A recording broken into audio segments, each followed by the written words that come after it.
Selamat datang di channel Novel Official.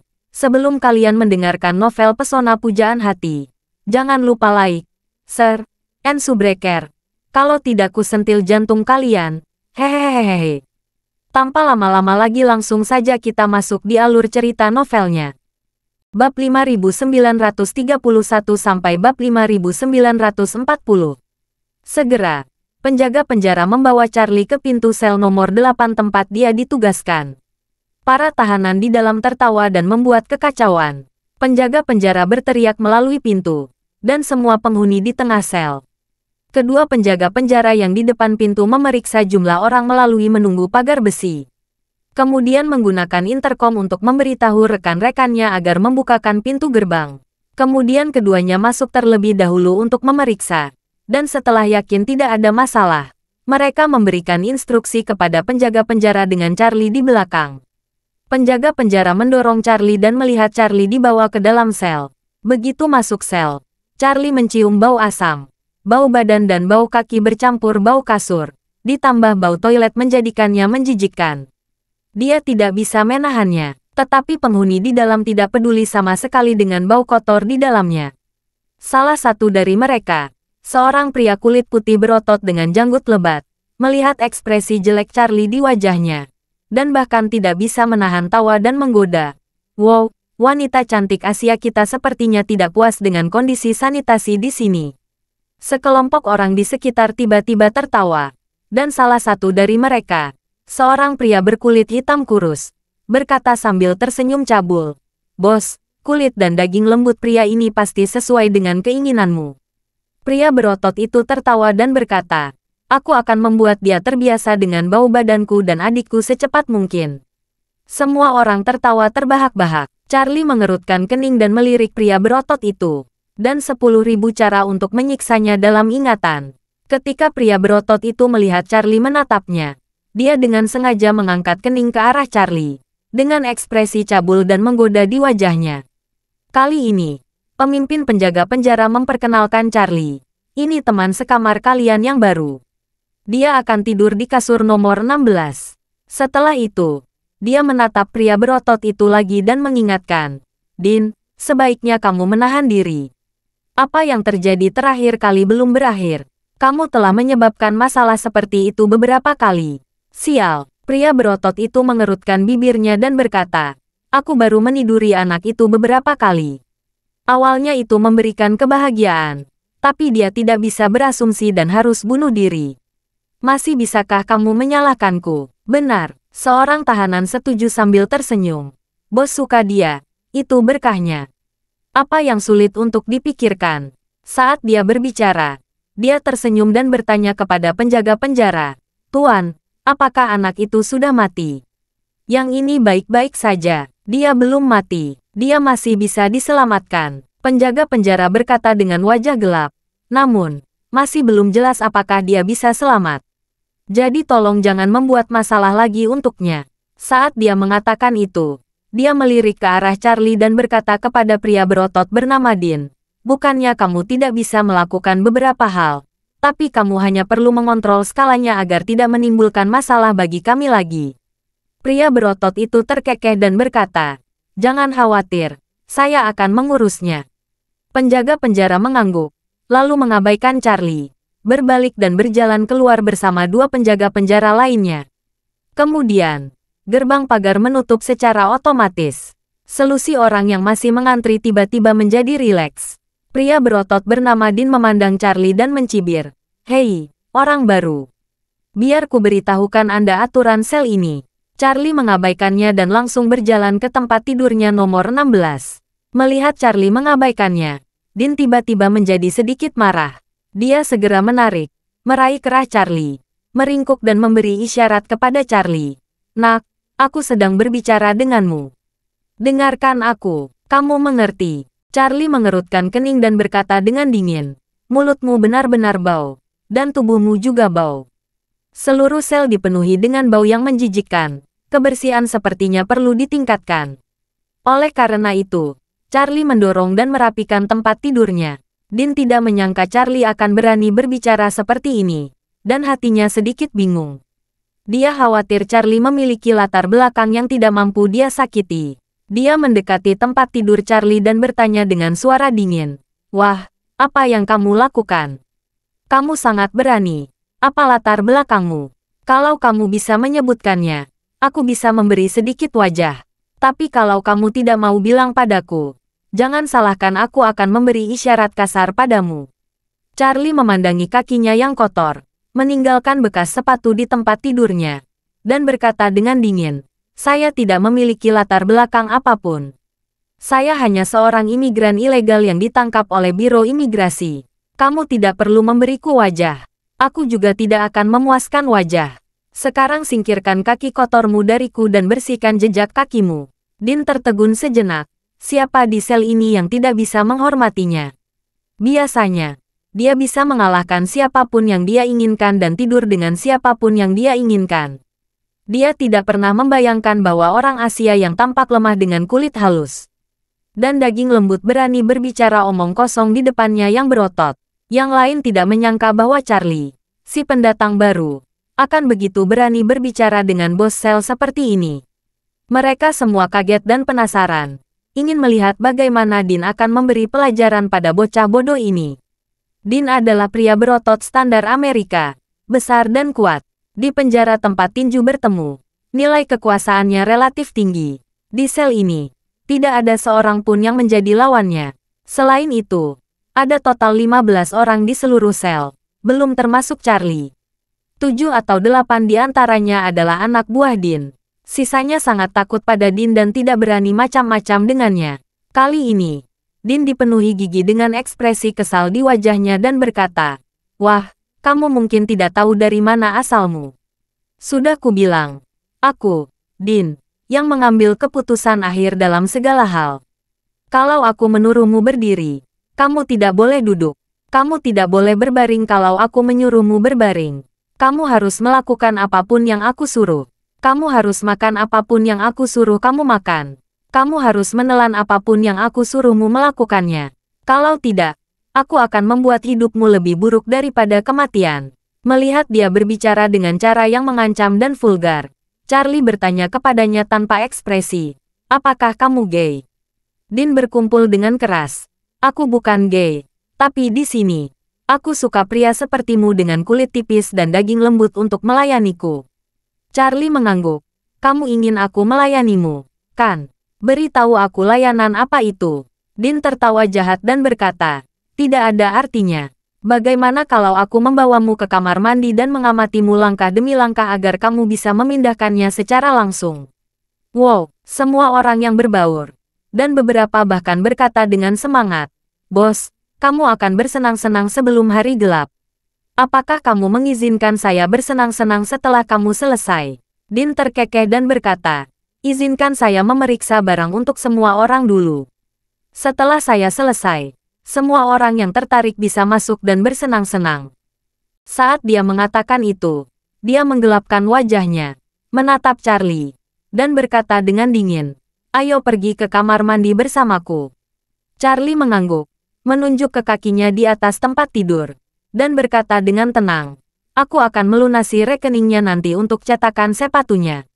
Setelah itu, dia merapikan pakaiannya dan berjalan menuju kamar mandi terlebih dahulu.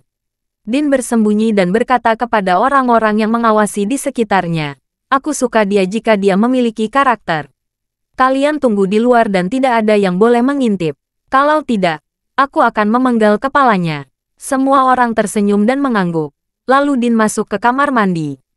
Begitu dia memasuki kamar mandi, dia menutup pintu dan berkata kepada Charlie dengan senyuman cabul, sejak anak itu bunuh diri terakhir kali, aku sudah lama tidak bertemu seseorang yang kurus dan selembut kamu. Kalau kamu mendengarkan aku mungkin berjalan menyimpang di Brooklyn. Tapi kalau kamu tidak patuh, aku akan membuat hidupmu lebih buruk daripada kematian setiap detik yang kamu habiskan di sini. Charlie menatapnya, menutup hidungnya dan bertanya, mengapa mulutmu berbau sangat busuk? Matamu merasakan panas saat berbicara. Kamu tidak terbiasa menyikat gigi. Brengsek, melihat Charlie mengejeknya. Dean langsung mengutuk. Kamu pikir mulutku bau?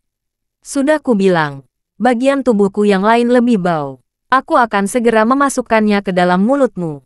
Setelah itu, dia mengulurkan tangan untuk melepaskan celananya dan berkata sambil tersenyum jahat, "Nak, hari ini aku akan memberikan pelajaran tentang cara bertahan hidup di penjara Brooklyn."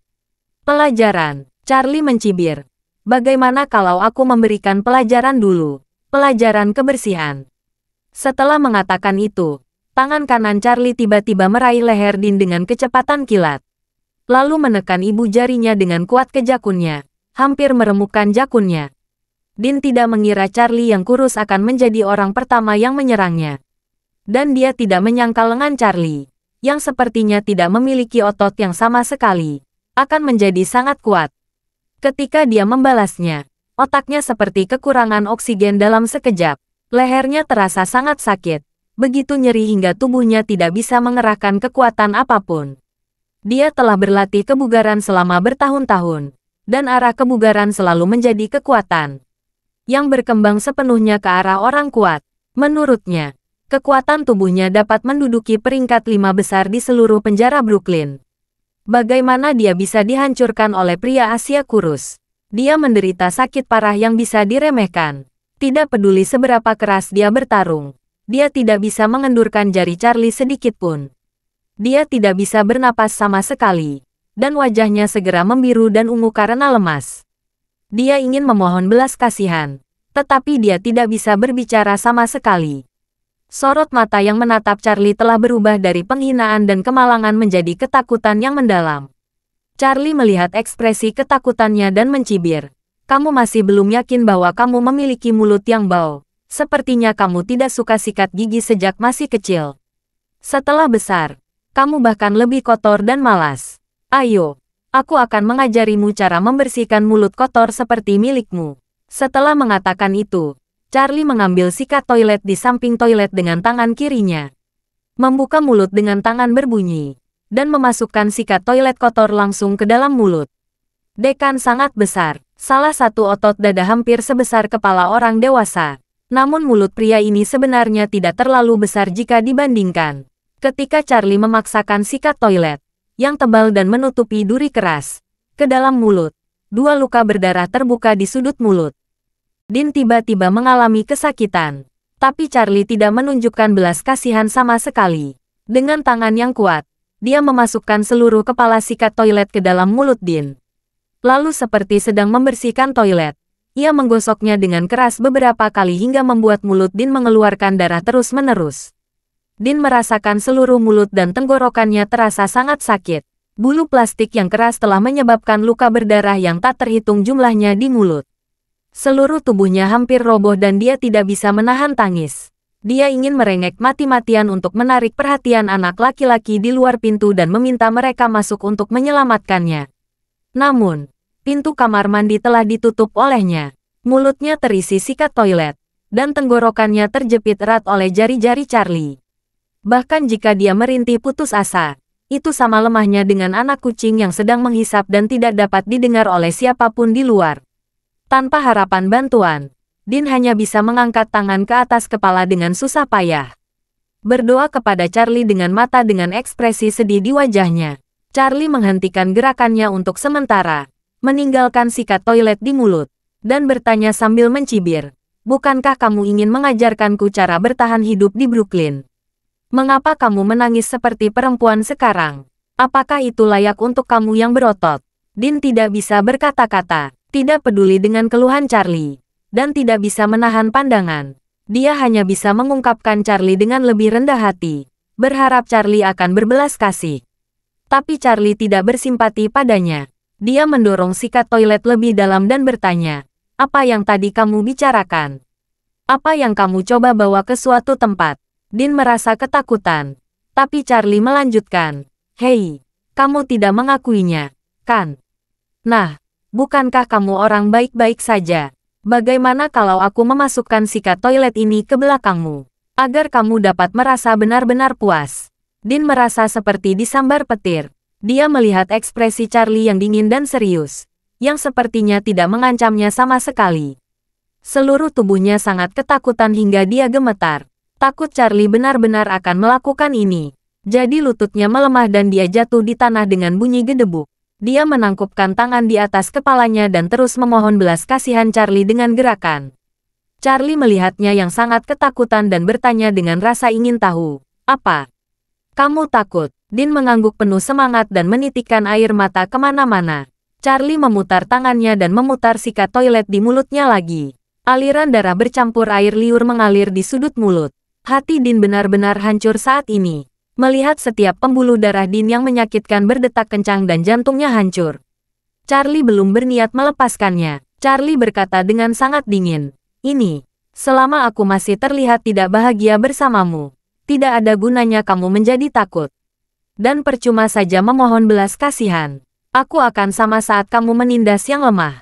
Aku akan terus memukulmu secara acak, dadakan, dan tanpa alasan. Dan akan terus menghancurkanmu sampai kamu benar-benar mati. Pada saat ini, Dean tidak berani meragukan setiap kata yang diucapkan Charlie.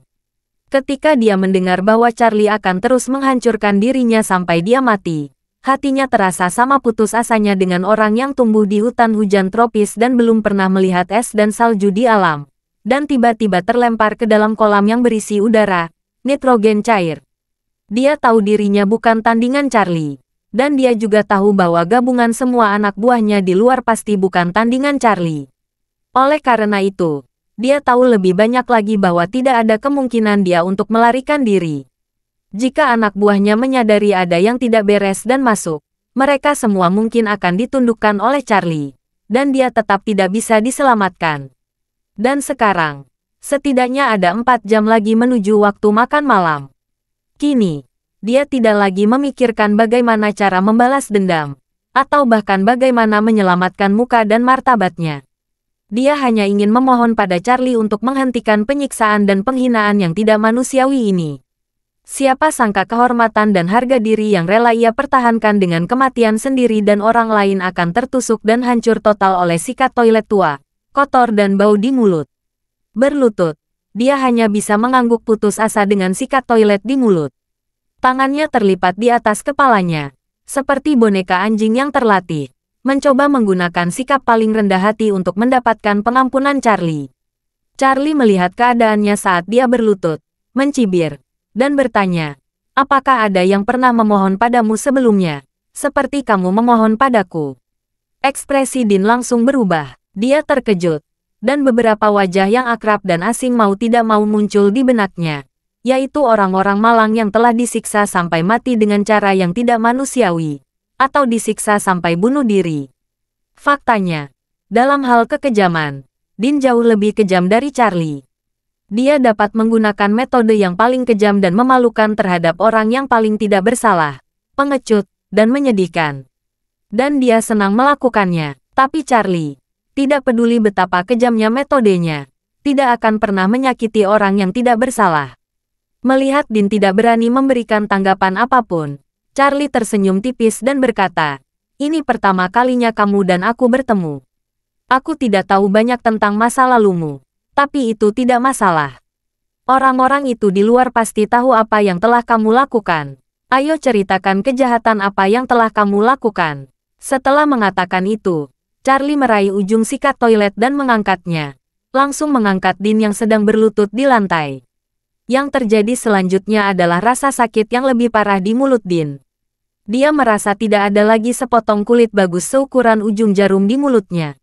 Dan itu semua adalah bisul berdarah. Sakitnya menyayat hati. Adapun Charlie, dia tidak pernah bersimpati pada orang-orang seperti itu. Meski Dean sempat pingsan selama beberapa ronde, menurut Charlie, ini hanyalah hidangan pembuka kecil. Setelah menggunakan sikat toilet untuk mengangkatnya dengan satu tangan, Charlie berjalan ke pintu kamar mandi dan dengan lembut memutar pegangan pintu. Saat ini, ada 15 tenaga kerja di luar, dan 7 atau 8 orang tampak bersemangat. Bahkan ada seorang pria jangkung dan kurus yang tidak bisa menahan diri lagi. Sambil membuka kancing ikat pinggangnya, dia berkata kepada beberapa orang di sekitarnya, "Bos sudah selesai, giliranku untuk merasa baik." Saat dia mengatakan itu, dia berlari ke pintu dalam 2 atau 3 langkah. Dia menunggu dengan penuh harap hingga pintu kamar mandi terbuka. Saat pintu terbuka, dia melihat sekeliling untuk melihat situasi di dalam, dan berkata dengan tatapan menyanjung, Bagaimana perasaanmu, bos? Begitu dia selesai berbicara, dia menyadari bahwa yang berdiri di depannya adalah Charlie, yang memiliki wajah dingin. Dia tertegun, tapi dia tidak merasakan sesuatu yang aneh. Dia hanya berkata sambil tersenyum cabul, "Oh, kecantikan Asia kami. Mau tak mau kamu ingin mencari yang kedua." Charlie tersenyum dan menutup pintu dengan satu tangan. Din di dalam berdiri di depannya dan berkata sambil tersenyum, "Sepertinya kamu benar-benar ingin menjadi yang kedua." Pria jangkung dan kurus. Pada saat ini seolah-olah dia baru saja melihat hantu jahat yang kulitnya terkelupas. Dia begitu ketakutan hingga mulutnya terbuka lebar. Tetapi dia tidak bisa berkata apa-apa atau bahkan mengeluarkan suara apapun. Ia tidak pernah berani membayangkan bahwa pria di hadapannya yang lebih sengsara dari badut itu sebenarnya adalah bos Din yang sudah lama ia kagumi dan ikuti. Ketika Din melihatnya, dia ingin meminta bantuan. Namun mulutnya masih tersumbat oleh sikat toilet. Dia membuka mulutnya dengan putus asa, dan darah serta air liur di mulutnya langsung keluar. Menutupi kulit kepala pria jangkung dan kurus itu, pria dengan rasa takut. Yang lain tahu bahwa Din memiliki temperamen yang buruk. Meskipun mereka suka menonton kesenangan, kecuali pria jangkung dan kurus, hampir tidak ada yang berani mendekat untuk menonton.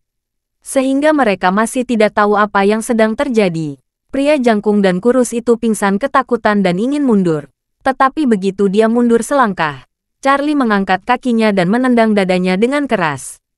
Lelaki jangkung kurus itu terbang berbentuk parabola langsung dari pintu kamar mandi. Lalu menghantam dinding seberang dengan keras. Bahkan hampir tidak bersuara. Dia pingsan total. Orang lain di dalam sel dikejutkan oleh pemandangan yang tiba-tiba ini. Semua orang datang untuk melihat. Dan mereka melihat Din yang menyedihkan. Semua orang tidak dapat mempercayai pemandangan di depan mereka. Dan mereka tidak tahu harus berbuat apa untuk sesaat. Tetapi Charlie menarik sikat toilet dari mulut Din dengan paksa. Lalu mencibir dan berkata kepada Din, "Ayo, apa yang ingin kalian katakan? Katakan sekarang." Saat sumbat toilet dicabut, yang paling ingin Din katakan adalah berteriak, "Bunuh dia." Namun, ketika kata-kata itu keluar dari bibirnya, dia tetap tidak bisa mengatakannya. Dia sudah tahu dengan sangat jelas di dalam hatinya bahwa kekuatan tempur Charlie adalah pukulan pengurangan dimensi absolut di sel ini. Jika dia meminta anak buahnya menyerangnya, adik-adik ini mungkin akan dibunuh oleh Charlie. Dan Charlie pasti tidak akan melepaskannya hanya karena perilakunya yang memberontak. Melihat Din terdiam, Charlie menamparkan wajahnya dan berkata dengan dingin, "Bukankah kamu cukup pandai berbicara? Begitu aku memasuki sel ini, mulutmu tidak berhenti berbicara. Mengapa kamu bermain begitu keras sekarang?" Din ditampar begitu keras hingga beberapa giginya copot. Rasa sakit yang hebat membuat otaknya serasa ditusuk berulang kali oleh jarum besi yang tak terhitung jumlahnya. Saat yang lain melihat Din dipukuli, mereka semakin terkejut. Mereka juga tahu bahwa kekuatan tempur Din sangat kuat. Bahkan Din dimutilasi menjadi seperti burung. Saya khawatir kekuatan gabungan Din tidak cukup. Jadi semua orang mundur, tidak berani maju untuk memprovokasi Charlie. Kali ini, Charlie menarik kursi plastik dan duduk tepat di depan belasan orang. Lalu dia mengambil sikat toilet yang berlumuran darah dan menjentikannya dengan keras ke tanah di depannya, dan garis darah muncul di lantai. Kemudian, Charlie berkata dengan tenang, "Ada baiknya kamu memberikannya kepadaku. Aku akan memberimu waktu 3 detik untuk berbaris di belakang garis ini dan berdiri dalam antrean. Setelah aku hitung sampai 3, jika ada yang belum berdiri diam, aku akan menyela satu kakinya." Setelah mengatakan itu, Charlie mengulurkan jari dan berteriak 1. Begitu dia selesai berbicara, Din berjuang untuk berdiri di belakang garis merah yang terbuat dari darahnya sendiri. Pada saat ini, Charlie mengulurkan jari lainnya dan berkata 2. Meskipun yang lain benar-benar ketakutan hingga menjadi bodoh, melihat Din, sang korban, segera merespons, tidak ada yang berani menunda lebih lama lagi. Semua orang terdekat di belakang garis merah. Charlie mengangguk saat ini dan mengucapkan kata 3. Pada saat ini, semua orang sudah khawatir. Satu-satunya yang tidak datang untuk khawatir adalah orang yang baru saja dipukul ke dinding oleh Charlie. Pria jangkung dan kurus yang tak sadarkan diri. Charlie berdiri saat ini, berjalan mengitari dinding manusia, datang ke belakang, memandang pria jangkung dan kurus yang tidak sadarkan diri. Dia menjambak rambut yang sedikit keriting, dan menyeretnya ke depan dinding manusia. Kemudian, Charlie melemparkannya ke lantai dan membiarkannya terbaring tak bergerak seperti anjing mati. Dia mengingat-ingat orang yang tersisa dan berkata, "Aku sudah bilang.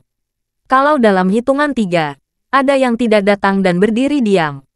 Orang ini terbaring tak bergerak seperti anjing mati, sama sekali tidak menanggapi kata-kataku dengan serius.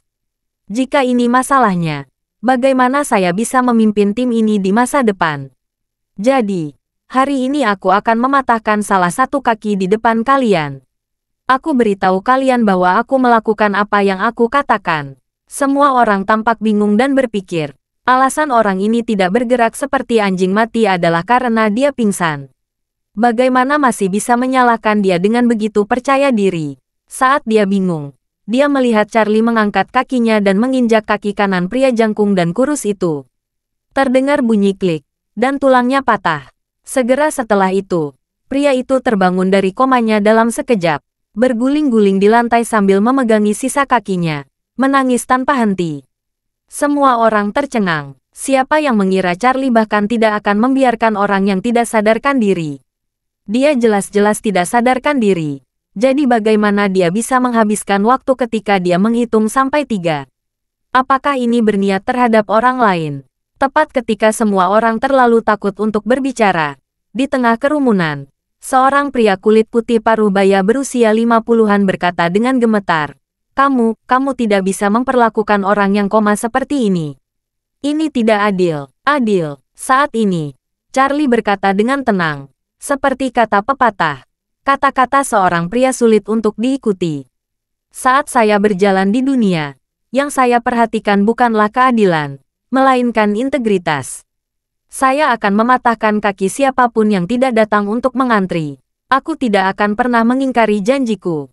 Saat dia berbicara, Charlie mengerutkan kening dan menatapnya, dan bertanya dengan rasa ingin tahu, orang tua, siapa kamu?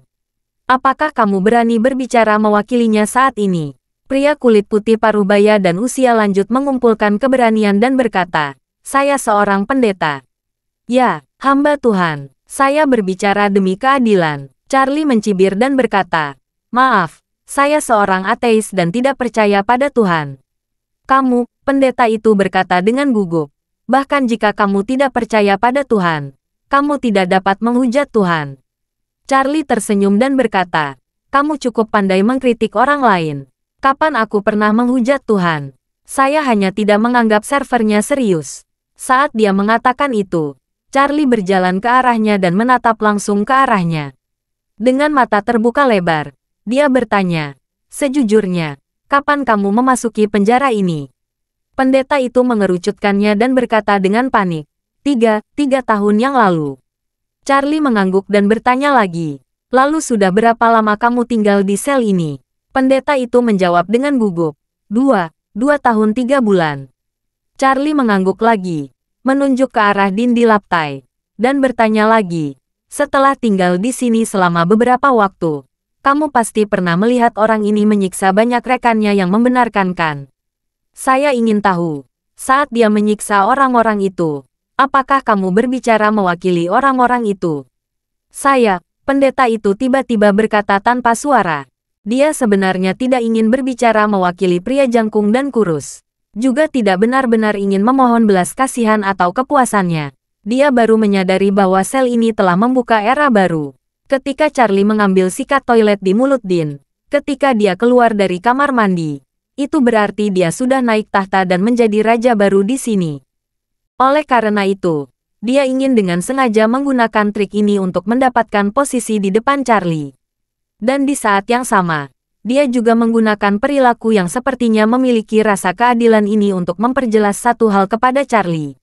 Dia dan Dean dan yang lain tidak satu kelompok. Jika ingin macam-macam dengan mereka, tidak apa-apa. Tapi jangan main-main dengan dirinya sendiri. Dan dia juga percaya bahwa karena dia dimotivasi oleh keadilan dan mendapat restu seorang pendeta, kemungkinan besar dia tidak akan menjadi sasaran atau bahkan dibalas oleh Charlie. Dengan cara ini, dia bisa melindungi dirinya dalam hal ini, dan dapatkan bahkan bantuan dan kepercayaan dari Raja Baru. Namun dia tidak pernah berpikir bahwa permainan catur yang dia rencanakan dengan cermat akan dimatikan oleh Charlie dengan satu gerakan. Ketika Dean menyakiti siapapun di masa lalu, alih-alih mengatakan sepatah kata pun kepada orang-orang itu, dia malah memberitahu Dean bahwa Tuhan tidak akan menyalahkan Dean karena menghukum orang-orang yang bersalah itu. Lagi pula, tidak ada orang yang bisa masuk penjara yang benar-benar bersih. Mencuri dompet juga bersalah, jadi retorikanya sangat populer di kalangan Dean. Inilah sebabnya dia bisa melindungi dirinya di sini dengan bijak dan tidak akan pernah mempengaruhi dengan cara apapun. Sekarang, Charlie tiba-tiba bertanya di depan semua orang apakah dia telah berbicara mewakili para korban. Bagaimana dia harus menjawab? Bukankah ini tindakan yang mematikan dan menyayat hati?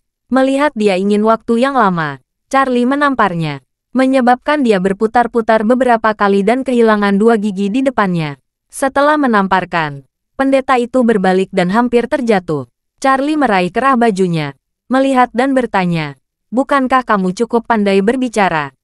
Kamu sudah mengeluarkan ini. Mengapa sekarang berhenti bicara?" Pendeta itu menamparkan hingga berkeping-keping, dan wajahnya terluka seperti ada petasan yang memuat pipinya di mulut. Dia menutupi wajahnya dan berteriak, "Saya seorang pendeta. Kamu tidak bisa memukulku. Tuhan akan menghukummu." Charlie tersenyum dan bertanya kepadanya, "Karena kamu adalah seorang pendeta dan hamba Tuhan, izinkan saya bertanya. Bagaimana kamu bisa masuk penjara? Bagaimana kamu, seorang pendeta yang melayani Tuhan, bisa berada di penjara ini? Kamu menjadi tahanan di penjara. Kejahatan apa yang kamu lakukan?" Pendeta itu langsung panik dan tidak berani mengucapkan kata pun. Charlie menoleh untuk melihat anak laki-laki berkulit coklat di sebelah pendeta dan bertanya, "Ayo, beritahu saya mengapa pendeta ini masuk. Kalau kamu tidak memberitahu saya atau berbohong kepada saya, akhir hidupmu mungkin lebih buruk dari pria berotot itu." Anak laki-laki berkulit coklat itu begitu ketakutan sehingga dia tiba-tiba berteriak, "Pelecehan seksi." Dia masuk karena menerima hal yang seksi. Lalu dia berkata, "Namanya John Lawrence, seorang pedofil terkenal di New York. Lagi pula, dia bukan pendeta lagi. Sekarang dia masih berbicara tentang pendetanya tanpa rasa malu. Itu tidak masuk akal." John Lawrence tiba-tiba merasa seperti bola kempes, meringkuk di depan Charlie, gemetar seperti mesin rusak. Mesin cuci drum Axis ternyata mengemukakan pendapat yang seksi. Charlie mengerutkan bibirnya, memandang John Lawrence, menggelengkan kepalanya dan berkata, John, kamu bilang kamu sudah cukup tua. Tapi kamu belum bisa mengendalikan tubuhmu, dan kamu masih belum bisa memahaminya. Betapa hebatnya masalah ini." Saat dia berbicara, Charlie mengubah topik, "Tetapi saya masih mengagumi keberanianmu. Saya harus membuat pengaturan yang tepat untuk orang-orang seperti kamu." Ketika John Lawrence mendengar ini, hatinya tiba-tiba menjadi putus asa. Secercah harapan pun muncul, tapi Charlie berkata, "Karena kamu sangat suka melakukan hal semacam itu, aku pasti tidak bisa membiarkanmu menahannya. Aku akan mengatur kandidat yang baik untukmu." Setelah itu, dia menendang Dean ke tanah, dan berkata, "Dengarkan saya, mulai hari ini, kamu harus menggunakan metode terbaikmu setiap hari untuk memuaskan Tuan Lawrence. Kalau tidak, atas nama Tuan Lawrence, saya akan menghukum kamu karena janjimu." Dean awalnya mengira Charlie akan terus menyiksa dirinya sampai mati. Dia tidak menyangka Charlie memberikan kesempatan untuk melakukan perbuatan baik. Alhasil, kehidupannya yang putus asa seakan terasa samar-samar. Bersemangat, dia mengangguk berulang kali tanpa berpikir, dan mengungkapkan ketulusannya dengan sungguh-sungguh. "Tolong jangan khawatir, Tuan, saya akan menjaganya dengan baik dan memuaskannya." Pada saat ini, John Lawrence merasakan matanya menjadi gelap, dan dia hampir pingsan. Dia tidak bisa membayangkan bagaimana Dean akan menyiksanya jika dia jatuh ke tangan Dean sebagai ketidakseimbangan atas penghargaan Charlie. Memikirkan hal ini, dia segera berlutut dan memohon, "Tuan, maafkan saya. Saya terlalu tua untuk menanggung masalah ini." Charlie mengulurkan tangannya. "Tidak apa-apa. Jangan khawatir. Kamu tidak akan mati." Setelah itu, dia melihat ke arah Dean di lantai lagi dan berkata dengan serius, "Dengarkan aku. Sekeras apapun kamu berusaha, kamu harus menyelamatkan nyawa Tuan Lawrence. Apakah kamu mengerti? Din berani ragu-ragu untuk sejenak dan mengangguk. Dia berkata dengan cepat, saya mengerti. Saya mengerti. Setelah mengatakan itu, dia segera menatap John Lawrence, yang wajahnya penuh air mata, dan berkata, Lawrence, jangan khawatir, saya akan sangat lembut. John Lawrence ketika Lawrence mendengar ini, alih-alih merasa nyaman, dia menyadari bahwa masa depannya akan gelap. Dia memandang Charlie, ingin terus memohon belas kasihan dari Charlie, dan berseru dengan air mata, Tuan, saya. Charlie langsung mengulurkan tangan dan menyela, mengancam dengan suara dingin. Ini sudah seharusnya menjadi apa yang dapat saya berikan kepada Anda. Ini kondisi terbaik. Kalau kamu tidak nyaman, saya akan menambahkan orang lain berdasarkan kondisi ini. Setelah itu, dia menunjuk Din di lantai dan tersenyum. Saya percaya dia bukan satu-satunya yang memiliki hobi seperti itu di sel ini, kan? Bukankah pria yang patah kakinya juga tertarik dengan hal semacam ini? John Lawrence tidak menyangka Charlie tidak memberikan kesempatan untuk memohon belas kasihan, dan seluruh tubuhnya roboh. Dia menangis, dan Charlie mengingatkannya dengan senyuman tetapi bukan senyuman, menangis. Kamu bisa menangis juga, begitu John Lawrence mendengarnya. Meski air matanya sudah pecah, ritme isak tangis mulai mengalir seperti traktor. Namun tetap menahan tangisnya. Ia tahu bahwa menyerah dalam kondisi saat ini adalah pilihan terbaik. Perlawanan keras kepala hanya akan ramah pada kondisi penyerahannya. Seperti Jepang pada tahun 1945. Jika mereka menyerah dengan jujur, mereka tidak akan terkena 2 bom atom.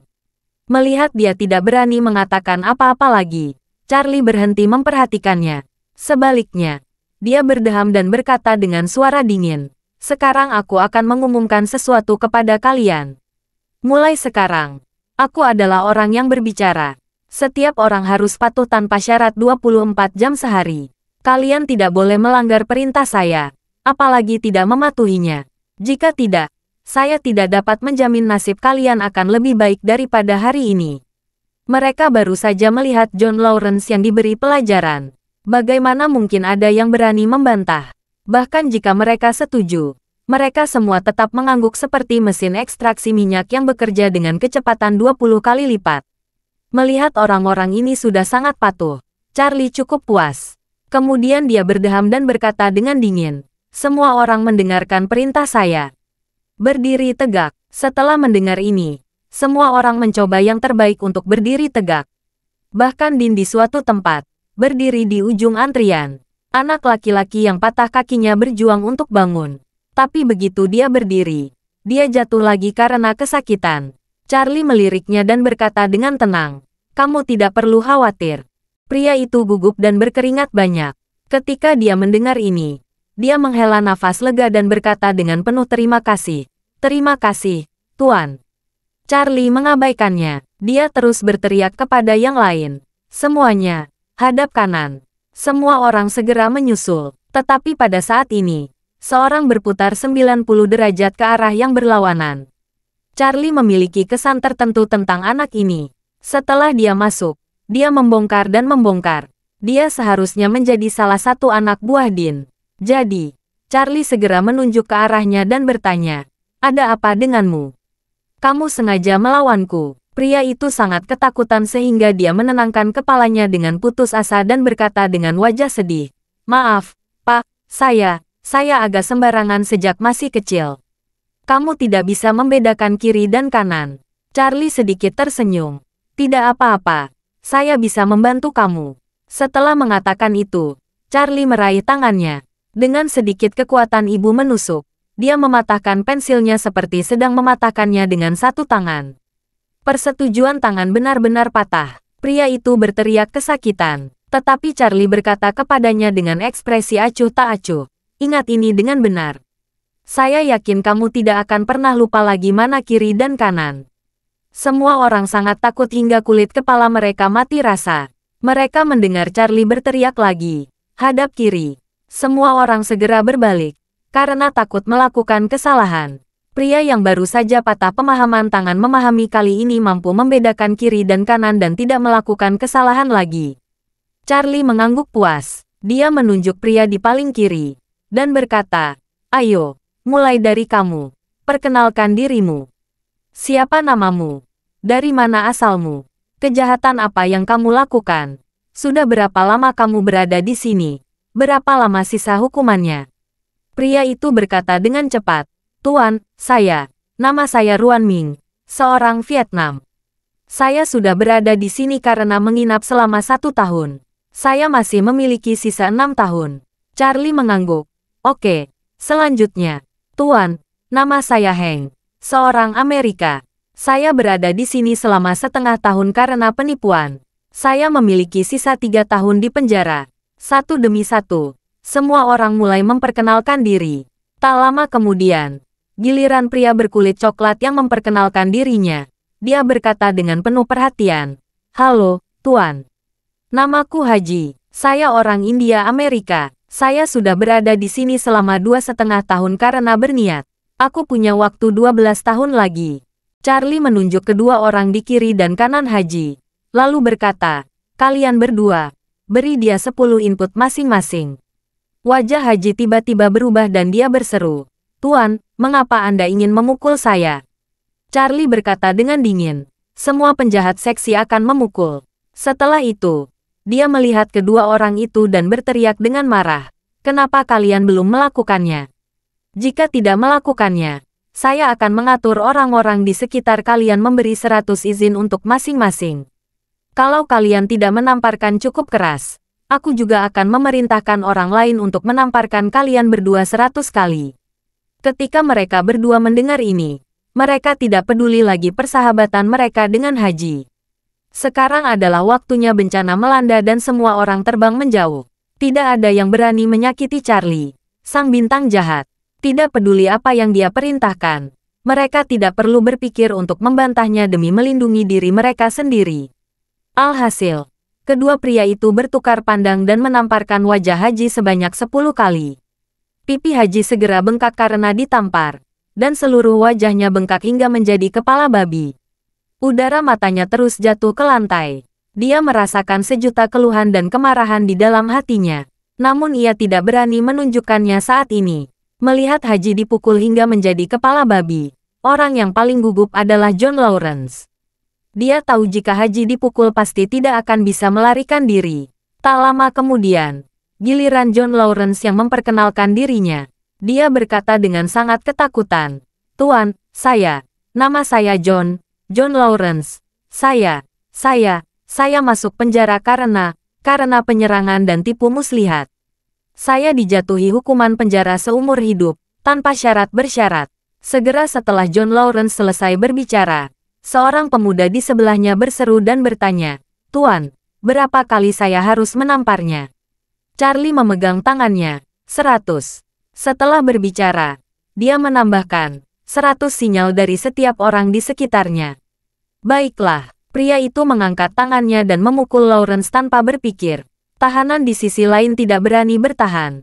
Dia melangkah maju untuk menembak ke kiri dan ke kanan bersama pria itu.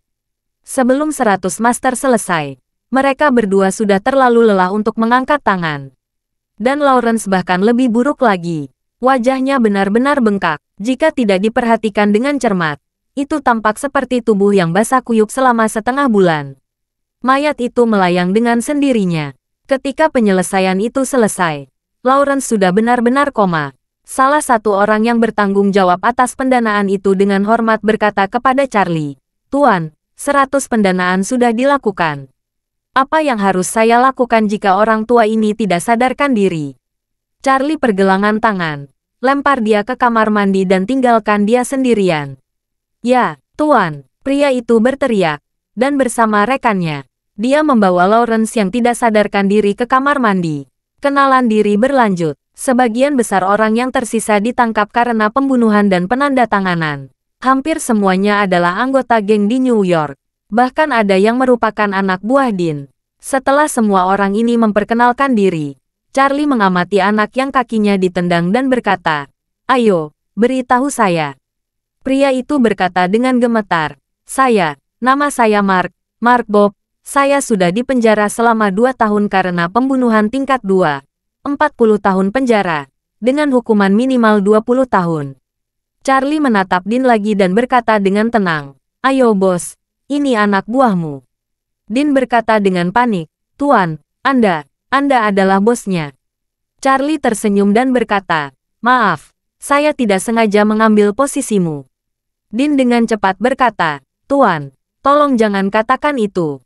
Di depanmu, aku hanya bisa menjadi anak buah yang berada di belakang kemudi." Charlie tertawa kecil dan berkata, "Oke, perkenalkan dirimu." Dean berkata dengan rendah hati, "Bos, nama saya Dean, seorang Amerika. Dipenjara karena perdagangan narkoba dan pembunuhan dan dijatuhi hukuman penjara seumur hidup." Charlie mengangguk dan berkata dengan keras, "Sekarang semua orang sudah selesai memperkenalkan diri. Izinkan saya memadatkan sekarang. Mulai hari ini tolong dengarkan baik-baik peraturan sel ini. Jika ada yang melanggar peraturanku, aku tidak akan memaafkan." Setelah mendengar ini, semua orang dengan cepat menyeringai dan mata mereka berbinar. Dia menatap Charlie tanpa berkedip, karena takut melewatkan hal penting yang ingin dia katakan. Charlie mengulurkan lehernya saat ini dan berkata, "Pertama, mulai sekarang, tidak ada seorang pun yang diizinkan berkelahi atau berhubungan seks di sel ini tanpa izin saya. Kalau tidak, saya akan mematahkan tangan dan kaki. Kalian paham?" Semua orang berkata serempak, "Saya mengerti." Charlie mengulurkan jarinya lagi dan berkata dengan dingin, "Kedua, mulai sekarang, kalian dilarang keras berbicara dengan orang lain di luar sel ini terakit apapun yang berhubungan dengan saya. Kalau tidak, saya akan membuat hidup saya lebih buruk daripada kematian. Kalian mengerti?" Semua orang dengan cepat berkata, "Saya mengerti." Charlie mengangguk, mengulurkan 3 jari, dan melanjutkan, "Ketiga, mulai hari ini, kalian semua harus menyikat gigi dan mandi setiap pagi dan sore. Semua penyiaran serta perlengkapan tidur harus tetap bersih, segar, dan bebas bau. Selain itu, setiap orang akan bergiliran mengepel lantai dan membersihkan toilet sekali sehari." Dengar, apa yang saya katakan adalah, setiap orang harus mengepel lantai dan membersihkan toilet sekali sehari. Kalian ada 15 orang, artinya bersih-bersih 15 kali sehari. Tidak termasuk waktu makan dan bersantai. Sisa waktu dibagi 15. Saat ada yang bekerja, yang lain mengawasi. Jika menemukan bahwa pembersihan tidak dilakukan dengan benar, setiap orang akan memberikan 2 intuisi kepada petugas kebersihan dan mendesaknya untuk melakukan koreksi.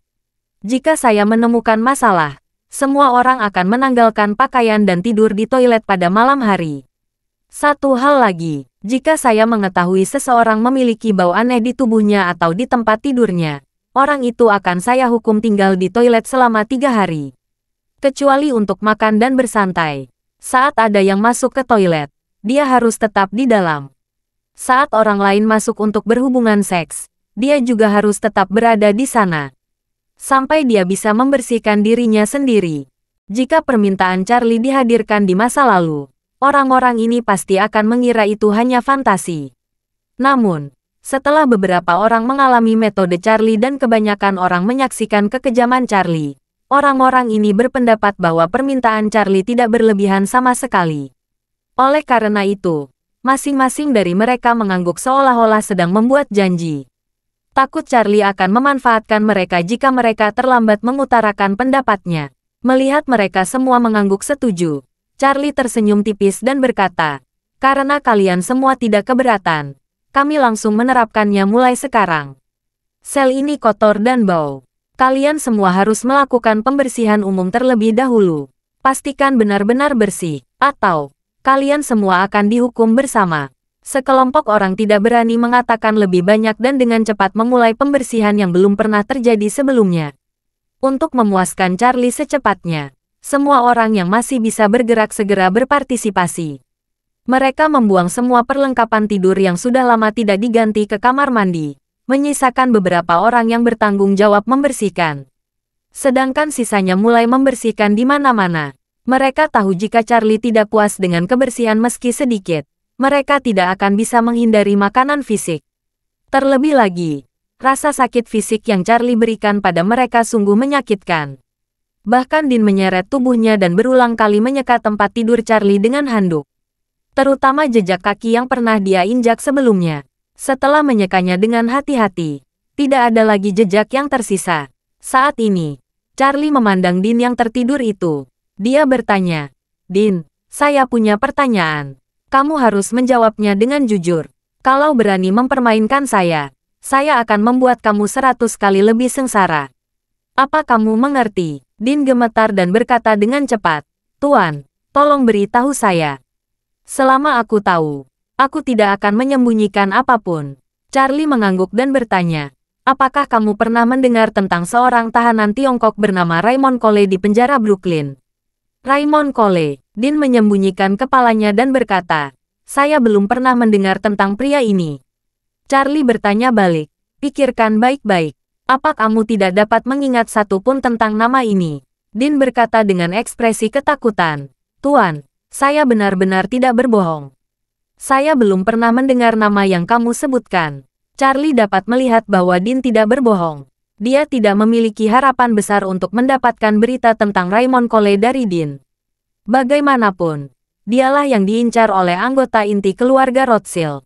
Bahkan jika dia dikirim ke penjara ini, itu pasti tidak akan diketahui semua orang. Kemudian, Charlie teringat informan bernama Lucas yang disebutkan polisi kepadanya. Dia bertanya, "Apakah kamu pernah mendengar tentang orang Brasil bernama Lucas?" Dean mengangguk dengan cepat dan berkata, "Lucas, saya tahu. Anak itu sangat pintar dan punya kabar baik ke seluruh penjuru di penjara Brooklyn. Dia punya julukan, penjara Brooklyn yang tahu segalanya. Dia ada di sel nomor 15, tidak jauh dari sini." Charlie berkata lagi, "Sekarang ceritakan tentang situasi para tahanan di penjara Brooklyn, terutama situasi geng-geng di dalamnya." Dean berpikir dan berkata, "Tuan, ada 2 bangsal di penjara Brooklyn. Yang kita tempati sekarang ini adalah bangsal penjara pertama. Masing-masing bangsal penjara memiliki bos. Bos ini adalah orang yang benar-benar dapat mengintimidasi seluruh distrik penjara." Setelah mengatakan itu, Dean menambahkan, "Di bangsal penjara pertama tempat kita berada, bosnya adalah Raja Narkoba Meksiko yang terkenal, Gustavo Sanchez. Dia seorang yang sangat berkuasa. Dikatakan bahwa sebelum dia ditangkap oleh polisi AS, dia memiliki kekayaan lebih dari 10 miliar dolar AS. Namun, dia dijatuhi hukuman penjara seumur hidup tanpa kemungkinan jaminan bersyarat. Keluarganya saat ini mewarisi kerajaan penjualan narkoba di Meksiko. Setelah dia dipenjara, sekelompok loyalis fanatik dikirim ke penjara satu demi satu. Orang-orang ini melindunginya di penjara dan membantu mendapatkan status bos area penjara. Dengan hadirnya geng pengedar narkoba ini, bangsa pertama menjadi bangsal dengan tingkat kematian tertinggi di Amerika Serikat." Charlie terus bertanya kepadanya, "Bagaimana dengan bangsal kedua?" Dean berkata, "Bos bangsal kedua adalah seorang anggota geng New York selama 10 tahun. Mantan bos, Joseph Norris, yang sangat makmur di New York dan memiliki banyak anak buah. Orang Italia baru muncul setelah dia dipenjara. Ketika dia masih di luar, orang Italia dari Sisilia. Bahkan jika kamu kentut di New York, kamu harus mengencangkan bokongmu." Charlie mengangguk dan bertanya, "Berapa lama sampai waktu makan malam?" Dean melihat ke jam elektronik dan berkata dengan cepat, "Masih ada 40 menit. "Oke," Charlie berkata dengan tenang. "Saat kita sampai di restoran, tolong perkenalkan Lucas aku." Dean berkata dengan hormat, "Baiklah tuan, saya akan memperkenalkan kamu kepadanya." Charlie tersenyum dan tiba-tiba bertanya kepadanya, "Ngomong-ngomong, Dean, kamu tidak akan mengambil kesempatan makan untuk mengadu ke penjara, kan?" Dean menyamakan tangannya dengan cepat. Tidak, Pak. Mohon jangan khawatir. Saya tidak akan pernah mengadu ke penjara. Ada aturan tidak tertulis di penjara ini. Masalah internal harus diselesaikan secara internal tanpa mencari bantuan dari penjaga penjara. Jika seseorang meminta bantuan penjaga penjara, dia telah melanggar aturan dan akan diturunkan ke level terendah di penjara ini. Sebagai anggota kelompok, semua orang akan menindasnya. Dean tidak berbohong. Di penjara ini sudah ada aturannya sejak lama. Lagi pula, yang bisa masuk ke sini adalah anggota geng, penjahat serius, atau gembong narkoba. Orang-orang ini memiliki 2 ciri yang sama. Ciri pertama adalah mereka kejam dan bengis. Ciri yang kedua adalah benci orang yang melapor ke polisi. Begitu seseorang yang diintimidasi di penjara ini berbalik dan meminta pengaduan kepada penjaga penjara, dia akan dibenci oleh semua orang di penjara ini. Untuk sepenuhnya mencegah siapapun mengadu kepada penjaga penjara di belakang mereka, orang-orang yang awalnya menetapkan aturan akan selalu menggunakan hukuman mati tanpa pengadilan untuk menjaga aturan pencegahan. Selama bertahun-tahun, banyak orang dibunuh di penjara ini karena memberi informasi. Cara kematian mereka sangat aneh. Ada yang menggantung diri karena sangat kesal dengan perilaku mereka yang membocorkan rahasia. Ada yang meninggal karena tidak sengaja jatuh saat berjalan. Ada pula yang meninggal karena tersedak sikat gigi saat menggosok gigi. Apalagi ada yang meninggal karena tercekik karena tidak bisa membuang air besar. Setelah banyak orang meninggal, pelanggaran internal hampir sepenuhnya dihilangkan di penjara ini. Dan Din dianggap sebagai orang tua di sini. Dan dia tahu aturan di sini dengan sangat baik. Menurutnya, meskipun dia sangat marah ketika dia memukul, disiksa dan dipermalukan oleh Charlie hari ini, dia bertahan untuk saat ini. Selama dia masih punya cara untuk bertahan hidup, dia tidak akan melaporkannya. Karena itu sama saja dengan mendorong diri sendiri ke jalan buntu. Setelah mendengar apa yang dia katakan, Charlie secara kasar memahami aturan seumur hidup penjara. Dia bertanya lagi, jika konflik kekerasan yang serius terjadi di sini, akankah penjaga penjara turun tangan? Din berkata dengan jujur, di tempat ini, selama itu adalah konflik kekerasan di antara para pemenang itu sendiri, mereka tidak akan pernah ikut campur.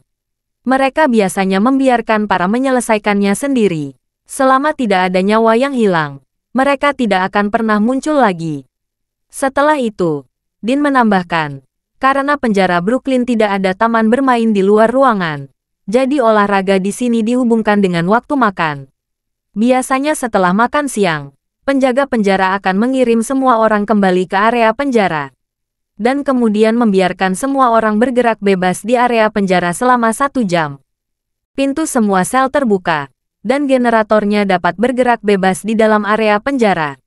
Jika ada teman atau musuh di sel lain, mereka dapat mendatanginya saat itu. Setelah makan malam, penjaga penjara akan meninggalkan semua tahanan di ruang makan dan tempat kebugaran selama 1 jam. Lalu mengirim semua orang kembali ke sel mereka 1 jam kemudian. Selama jam ini, para tahanan di 2 sel akan bersama. Jika ada teman atau musuh di area penjara lain, mereka dapat bertemu saat ini. Selama 2 waktu istirahat setiap hari, penjaga penjara akan mundur dari area istirahat. Membiarkan modifikasi bebas bergerak. Jika terjadi kekerasan, konflik antar balas dendam, penjaga penjara tidak akan ikut campur. Charlie mengangguk dan berkata, menurut apa yang kamu katakan, setelah kita pergi makan malam nanti, kedua area penjara akan mengadakan kegiatan bebas bersama. Ya, kata Din dengan cepat. Apa yang kamu cari? Raymond Cole itu. Kalau dia berada di penjara ini dan tidak ditahan atau terluka dan dikirim untuk perawatan, kamu akan bisa menemuinya saat makan malam. Terima kasih sudah mendengarkan cerita novel Pesona Pujaan Hati.